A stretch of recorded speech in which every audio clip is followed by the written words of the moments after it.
I hope everybody enjoyed their coffee. It's an absolute honor to welcome our next speaker. He's a personal idol of mine, doctor.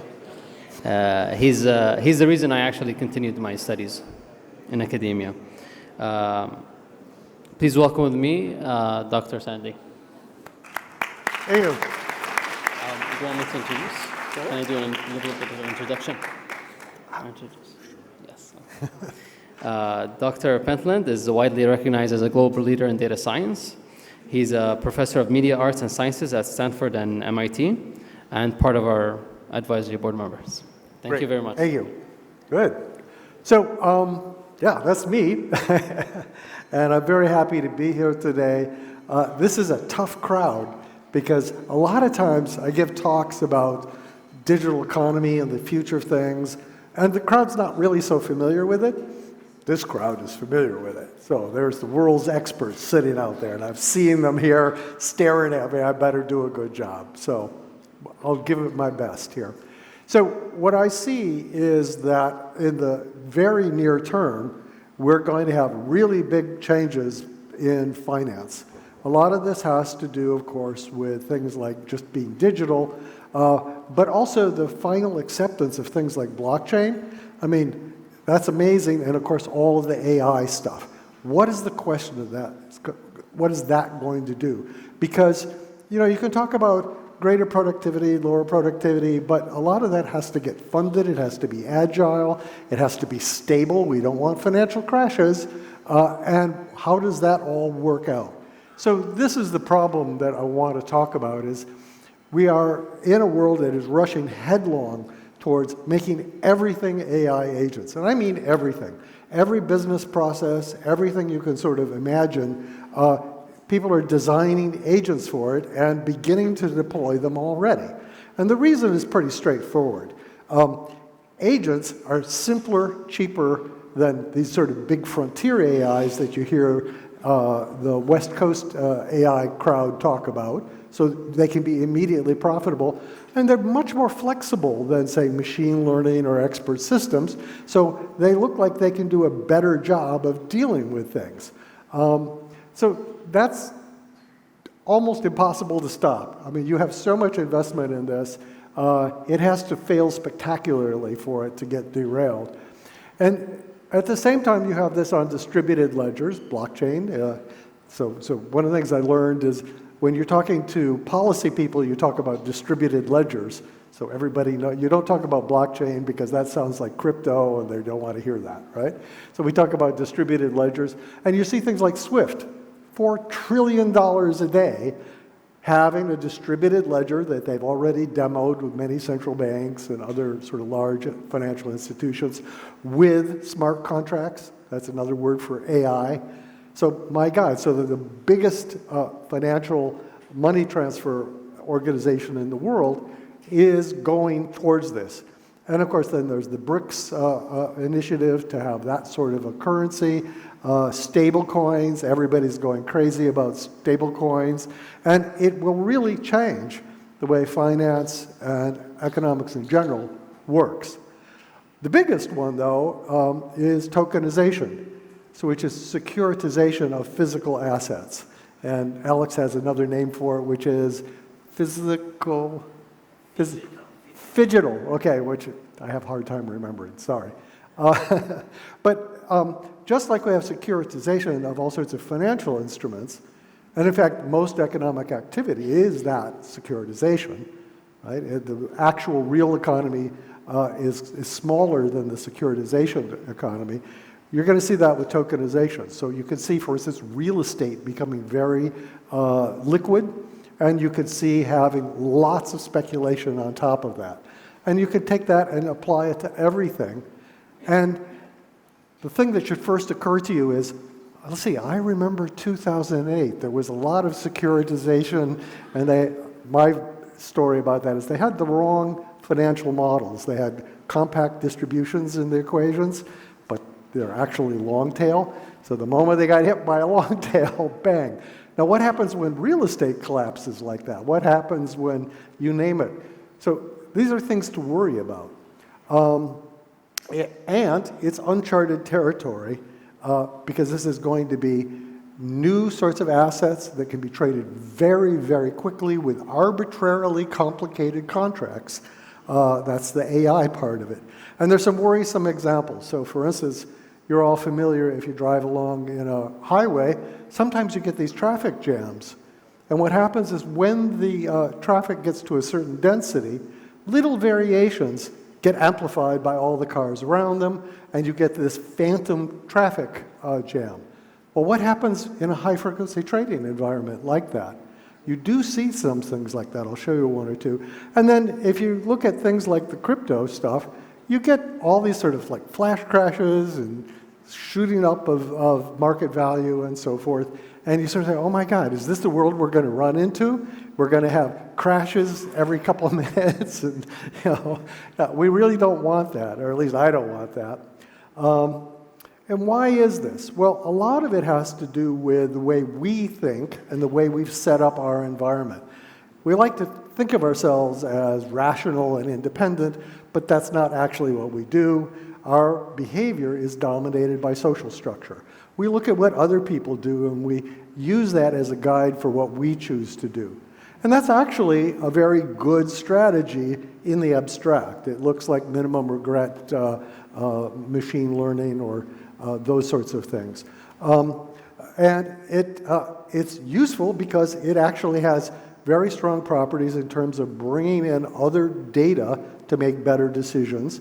And done correctly, it can actually be very, very good, and you can prove it has certain optimality. But, of course, if you're not careful about how you bring in other opinions and other information, you can get things that are disastrous in various ways. So social media is the prime example of this. You have these loud voices, you have things that cause alert in you, and so your sampling of what the behavior of other people are doing is strongly biased by the radical sort of edges, and as a consequence, your own decision-making suffers fairly dramatically. And in finance, you get these manias, you get crashes, the primary cause, from my point of view, and we can argue about this, is insufficient assessment of the total sort of state of things and what other people are doing and how it turns out. So if we have biased samples, we end up with biased behavior, okay? So for instance, take, this is Ethereum, not Bitcoin, but sort of same difference. It looks like a crazy thing. You get these like radical changes in price all the time. But when you analyze the network structure, so how many people take things in, the inward graph and the outward graph, you see that over many, many years, it looks like a damped oscillator. So you can actually predict things about Ethereum independent of the price signal. And in fact, the price signal responds to the zeros in this oscillator. So you can do a pretty good job of predicting crashes and booms by looking at the network structure of this fully encrypted smart contract medium. And I think that gives us a little bit of hope or direction on what to do.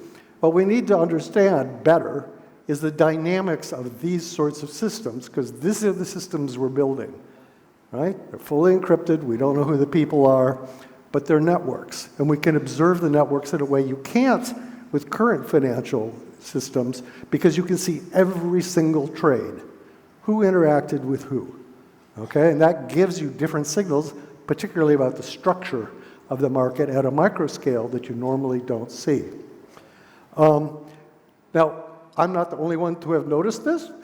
We did some interesting experiments with this where it turns out that it's perfectly legal to do market manipulation as part of a university. So we didn't have a lot of money, but it turned out you could make trades on Ethereum that were like 1/10 of a cent each, and if you did them correctly, you could move the entire market very substantially, right? And it's just like plucking a bow, a taut string. If you pluck it the right way, the whole thing begins to vibrate. And there's now an industry doing that. It's called maximum extractable value. And what they do is in conventional terms, it would be called front running or sandwich things, because you can see all of the trades, right? And there is this sort of dynamic behavior of the market that is fairly predictable. So companies like this make billions of dollars a year by front-running their customers, right? It's pretty good. No regulation there, boys and girls. Maybe we shouldn't do that, huh? So that's the state that we're at right now. And what we see happening is we see these agents happening. So everything is going to be super high frequency. It's going to be able to look at lots of signals. The agents are going to talk to each other. And if you look at the things that are high frequency like that, like high frequency trading, you should be worried. Okay? We're working towards something where if we don't do it right, you could get real unusual and unfriendly behavior. And so that's what I'm going to talk about, is how can we do a lot of this without incurring unfriendly behavior, or to be able to identify the unfriendly behavior early enough that we can change the dynamics, the damping factor of the network.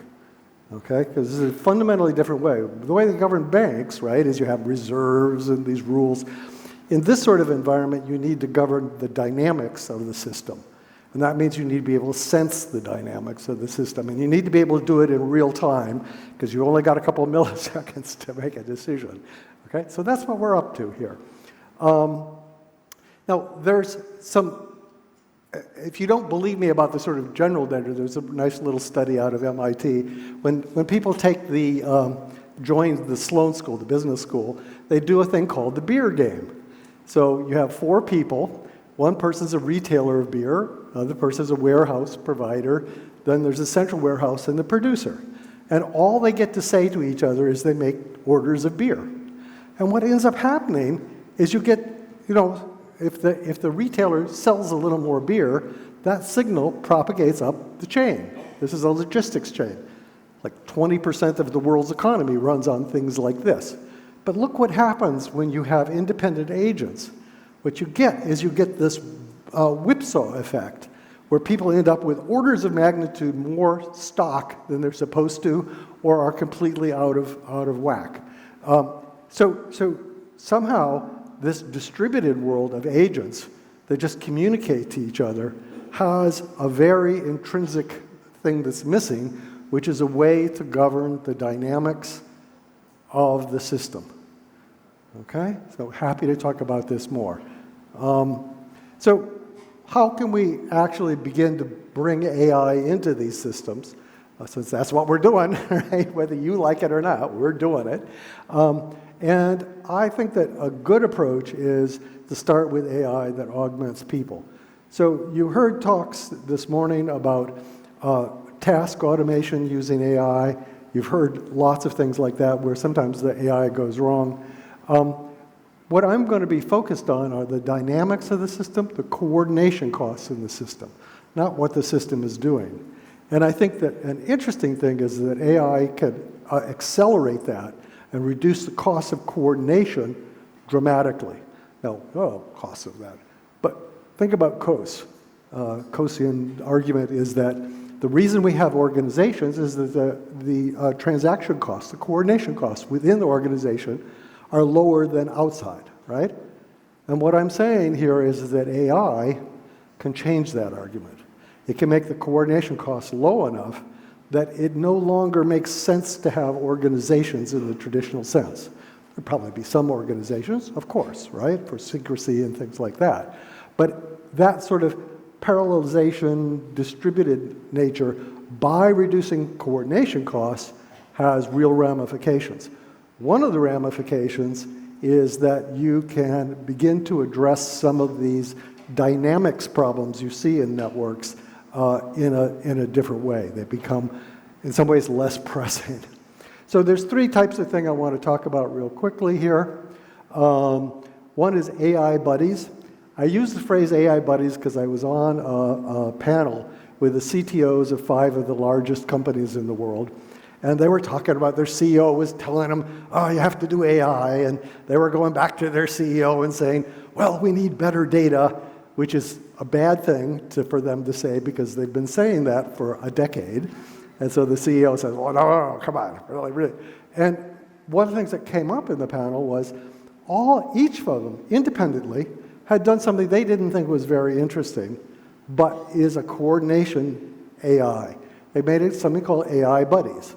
So for every employee in the organization, they took, a fairly vanilla, local, isolated AI from an open source provider, and they fed into it all the manuals and newsletters and, the local news of what's happening in the company. How many of you read the manuals that you have in your company? Nobody. How many people read the newsletters? Well, occasionally, but not. Okay, so now you have something that is a news source for the company. What does that do? Well, that helps the coordination. It lets you know what you're supposed to do. It lets you know what people actually do. So I was talking to the chairman of a major consulting firm, and he thought what that meant was that he could essentially disperse his company. He could make his company much less centralized and solve some of the problems he has with work from home and remote offices and things like that, and become far more profitable, actually hire far more people, but on a per-job basis, not as permanent employees. So there's a whole thing there that's pretty interesting because we tie a lot of the benefits that we give employees to the company, but if the company is evaporating, what are we going to do? Right? The second one is a thing called Deliberation IO. One of the hardest things that people do is get together, talk to each other, and decide what to do. Right? We're terrible at it. You can argue that global warming is just simply a failure of us to be able to agree what to do. Right? If we could just talk about it and agree, yeah, okay. How do you do that? So AIs turn out to be pretty good at this because one thing they do really well is summarize. So they can reflect back to people what is being said. And it turns out that has an enormous effect on conversations. I'll show you that. And then the third thing that summarization, that sort of ability to take all the data in the world and sort of be able to visualize it and so forth, does is it lets you know when things are happening or not happening that you'd like to pay attention to. So for instance, where should you invest? What should you watch out for because it's going to come and bite you? So let me show you those things real quick.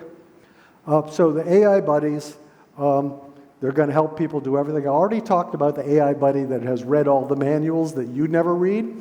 So that's one thing. I have a organization set up with Consumer Reports, which is a consumer advocacy organization to try and build agents that defend consumers. So these are personally owned agents. And the interesting thing is that it's joint with the law school because in the current world, when you hire a lawyer or an accountant or an investment person, they're supposed to represent your best interests. But AIs don't do that. So what we're doing is defining the legal criteria and the practical criteria for doing that. And that's, if you're interested in it, it's called Loyal Agents, all one word, .org. So you can look it up. It's open source software, papers, things like that. So these AI buddies I've talked already about coordination costs. We've also looked at what happens for, say, these are day traders. And day traders that on a platform where they can see what other strategies other people are adopting. And what the AI can do is they can say, oh, I see you're doing this and this. Have you thought about these other two things that the other people are doing? It's not recommending anything. It's just reminding people about their context and what other people do. So we do this all the time. We talk to people, and it's just helping us. It's sort of looking at a lot more data to be better at sampling the space of actions. And it turns out people start making money a lot better. The reason it peaks there is that people have limited memory. So you can actually go a little bit step further and say, ask the AI to say, what are the things that seem to be working, right, best? Now again, not telling you what to do, but a little bit more sort of input in that. Turns out they make a lot more money when you do that. Okay, this is over 100 and 80,000 people for a couple years experiment. So it's not a trivial thing.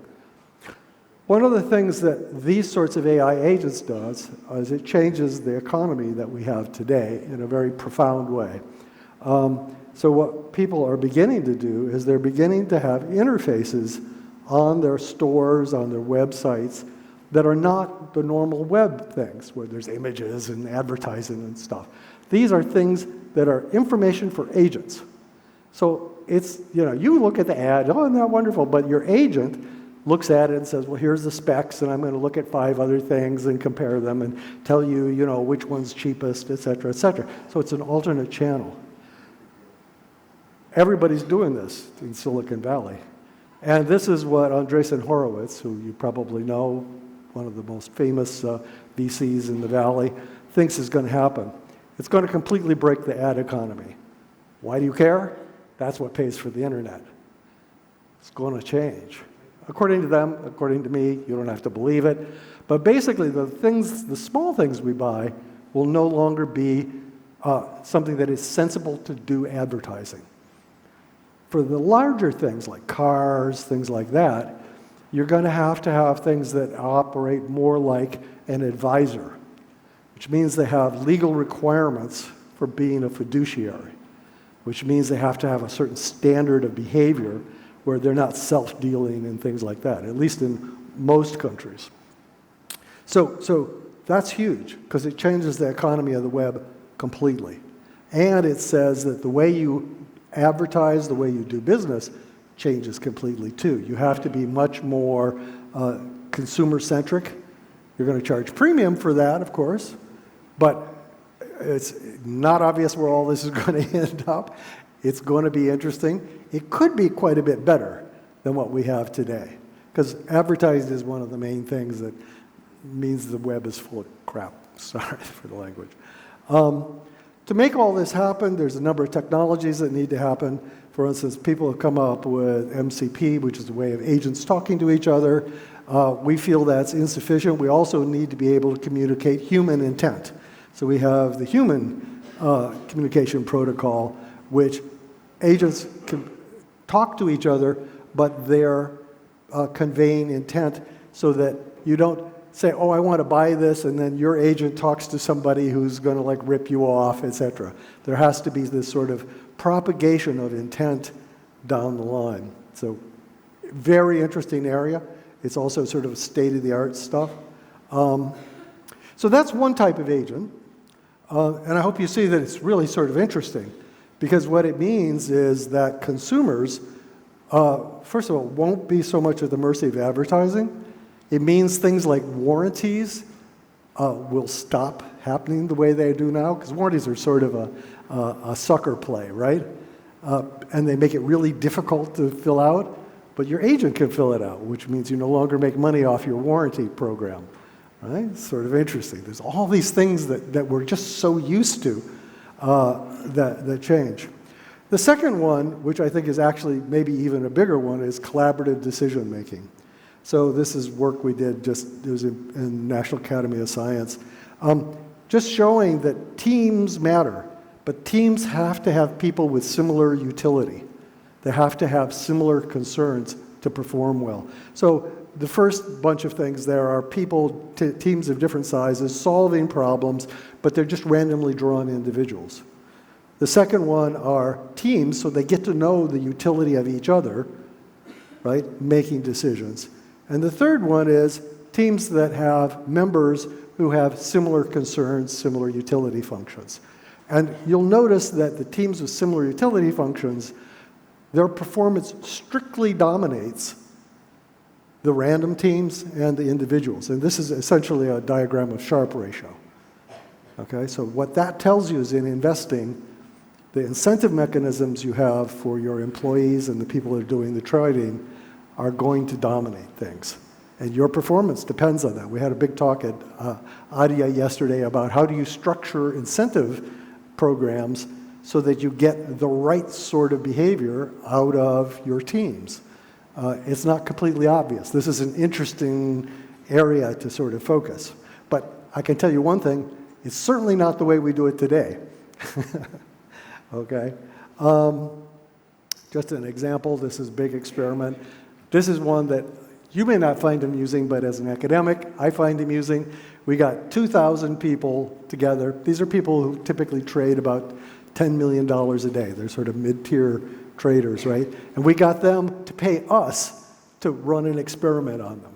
So as an academic, this is like, oh my God, what an amazing thing, right?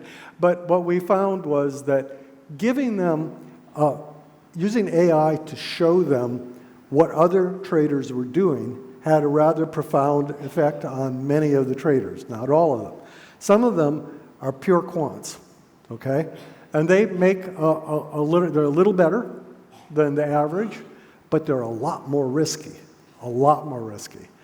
The ones that were affected by AI's reflection of what other people were doing had a much better Sharpe ratio, okay? So they were using that reflection to be able to modulate the most risky strategies, perhaps find strategies that were better, et cetera, et cetera.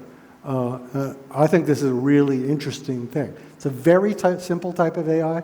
It's basically aggregating people's stuff, making a graphic, like a histogram of what people are paying, or other people are doing, showing that to traders, and then letting them make their own decision about what to do. So it's very non-invasive. It's really the sort of thing AI is good at. And we've now generalized this. We have a system called deliberation.io. It's open source. It's an experimental program. People are using it for teaching in classrooms. People are using it for in businesses to make decisions. The one I'm going to show you is using it for governance, for governments. And the idea is very simpler. You don't want your AI telling you what to do. I mean, there's a lot of reasons for that, okay, but don't. Part of it is that when you have that discussion with people, the main thing you're probably doing is educating the people about what other people think and why you ended up where you did. It's not about making a decision, although that's clearly important. So what we do is we set up something where a group of people make a discussion, okay, and then the AI summarizes it. I hear you saying this and this, but some people say that. That's the sort of thing. So this is like a neutral moderator. And it's actually better than people at this sort of thing. I'll show you. Because, yeah, it may have a little bit of bias here, but it has no skin in the game. It's a bloody computer, right? So you go through an iteration or two of this, and what you end up with is you end up with summaries by the AI that are liked by the humans dramatically more than the summaries by the humans. So think about this everybody goes to like way too many meetings, right? Think about being able to have meetings that were shorter, more productive, and you like the outcomes better. That's what this is doing. Now, this is a big experiment, lots of people. It's on prolific, so it's like, subjects, but it worked dramatically better than just getting a bunch of people together and talking about stuff. That's pretty interesting. Now, I'm not going to claim that works all the time or anything like that, but it's worked all the times we've tried. And here's one that we did that's really interesting. We convinced the city of Washington, D.C. to ask its citizens, we're not talking about the politicians, we're talking about the single mother with 2 jobs and 3 kids, that sort of person, right? We asked them to be able to ask those people, what sort of AI do you want in government? Okay?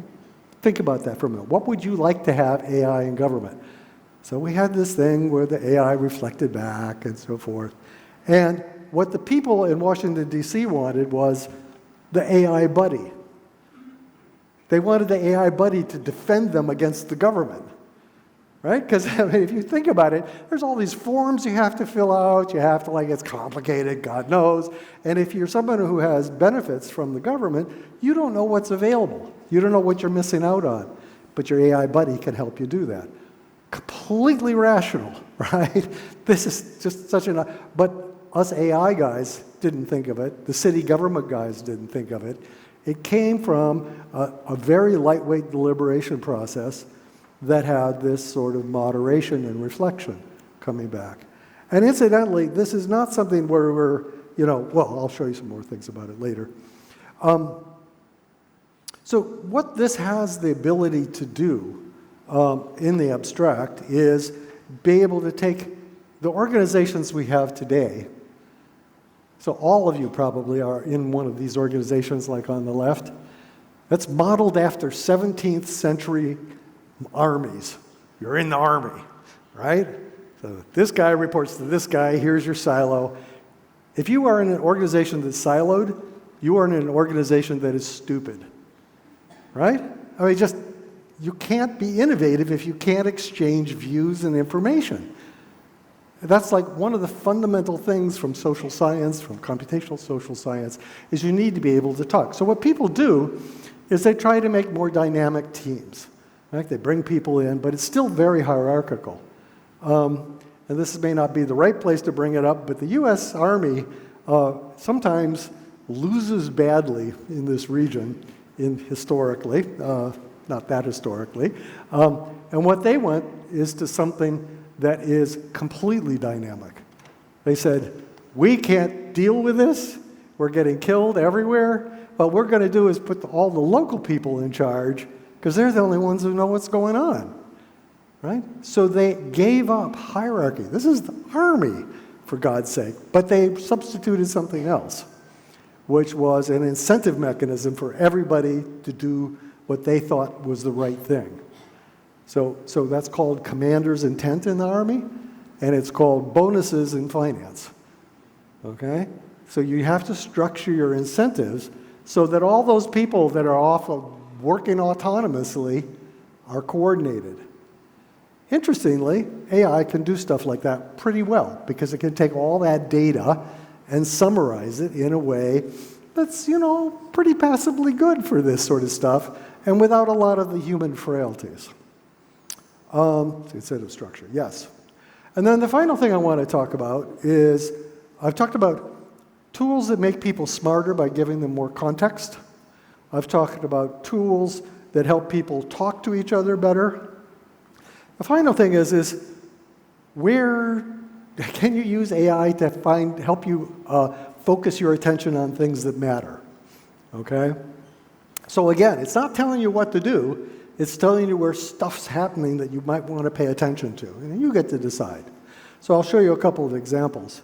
The part that's interesting is what I'm calling causal filtering. I think some of the people in the audience will kill me about this, but current causal techniques assume that you have hypotheses about what are the causal paths, okay? And they're not very friendly for feedback loops, which are ubiquitous in social phenomena. So what I decided to do is we would come up with ways of looking at extremely large amounts of data from lots of networks, huge amounts of streams of data, and identifying things where there was unexpected mutual information. In other words, this thing tells you about that thing, and maybe that's a causal thing. Likely a more complicated thing than just simply directly causal, but at least it gives you sort of where to look. This diagram is from the Singapore Prime Minister's Strategy Office, because they're interested in, where should they look? And they have lots and lots of data from lots of things. And what we're doing now is we're working with data streams, and these are petabyte per minute data streams, physical, logical, and human sort of data. Typically, these are all encrypted. You do not get content anymore. Just give that up, okay? Unless you have some special relationship or something. You don't get identity because they're all synonymous, okay? Can you still do things? And the answer is you can do a remarkably good job of these sorts of things by looking at the statistics of things that ought not be have mutual information about each other, but do. So imagine what you're doing is you're looking at all these different networks like the dark web and Ethereum and the social media, and it's all encrypted, it's telegraphed, not X. And what you're looking for is shock waves that travel through these things. Now you don't know what's happening in that shock wave, but you do know, gosh, every time this person does something, fairly soon somebody else does something too. This guy does something. And then if they both do that, then this other person does something too. No idea what they're doing. Could be a knitting club, could be the men's golf, could be money laundering. Very often, it's things like money laundering, okay? So we have ways of doing that, and we have ways of doing that at scale in near real time. We're not quite there yet, but we're pretty close. And this is an example of some. These are actually money laundering things. So we took a bunch of things that we knew were money laundering in encrypted domains, 3 domains. There's the dark web, there's Bitcoin in this case, and there's Telegraph, which is encrypted social media. And you're looking for shock waves that travel through this. And it turns out that if you can see those shock waves, which is actually, there's very simple ways to find them, then you can do a really good job. It's like, look at the area under the curve there, basically. You can do like 95% chance of finding these coordinated activities that probably shouldn't be there unless something is happening. Again, the something could be a perfectly good thing. It could be perfectly innocent. But sometimes it isn't, okay? And you'd like to know that. We've done it to do things like look at Russian state actors on media and the Chinese reaction. So a lot of the social media accounts are not labeled as, I'm the official whatever of Russia. And they don't all agree completely, right? They have different messages. A lot of it's encrypted these days on things like Telegraph. But you can tell, who is driving the narrative. Interestingly, in the Russian case, there's one social media account that predicts all of the other state actors in Russia. It has 0 followers. 0 followers. Think about that. What does that mean? Well, that means that every morning they have a troll farm, and the lead guy comes in, that's his account, and he says, this is what we're going to do today. Everyone goes, yes, sir. And then they go off and do it. And he says, by the way, don't follow me, because people will know who I am. Well, now we know who he is. And then you can look at the Chinese side of things, and you can say, well, who is supporting the message? Who's amplifying the message?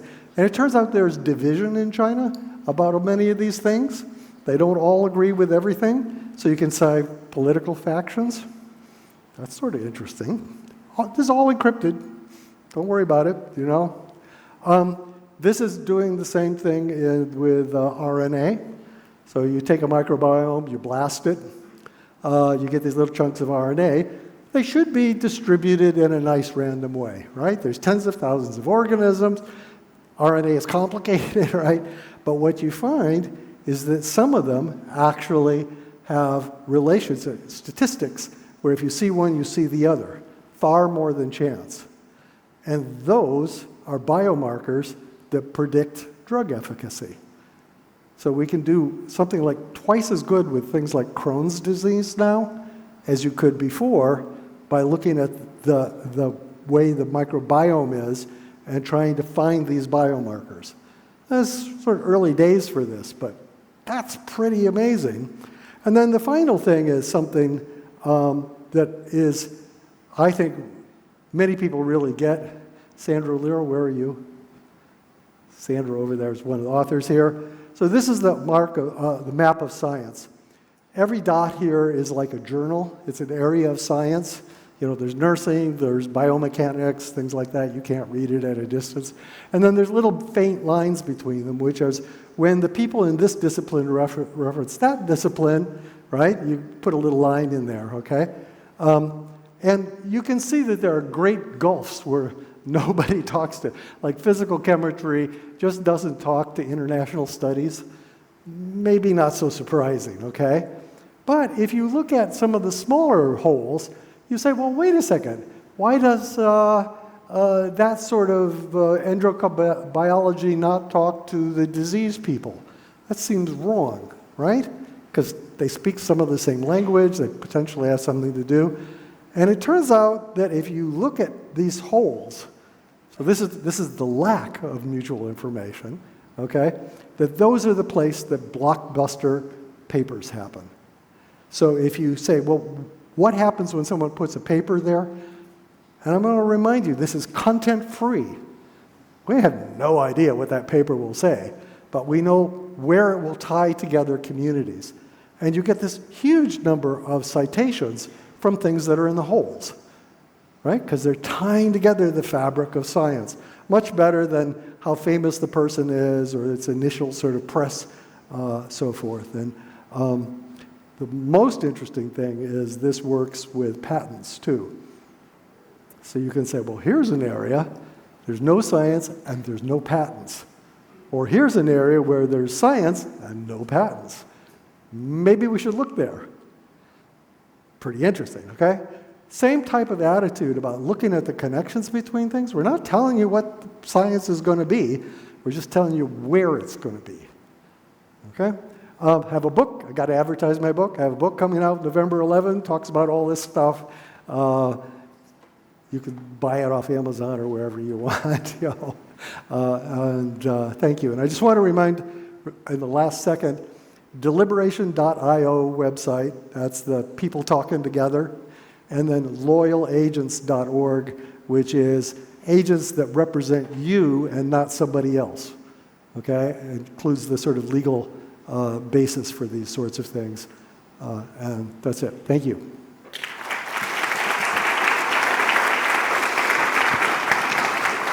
Thank you very much, Doctor. We have some time for questions.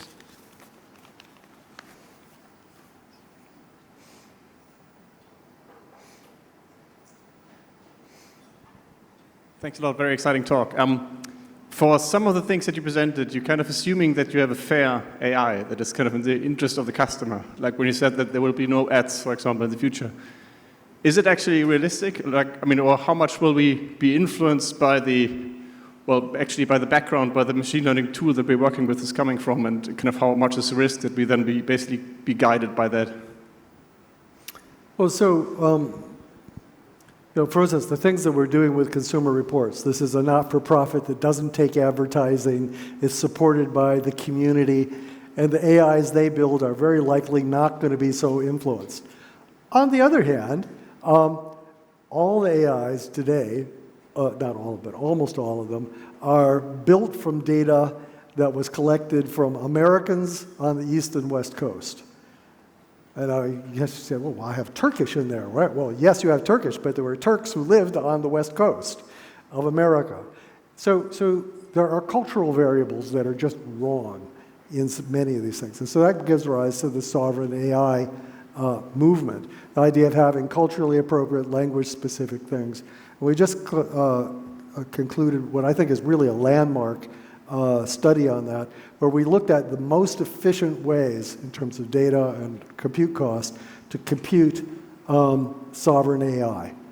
Some languages, some cultures you could transfer from other, so it's actually very cheap to do. Others you need to do from scratch, and there's different techniques to do it. Some are much more efficient than others.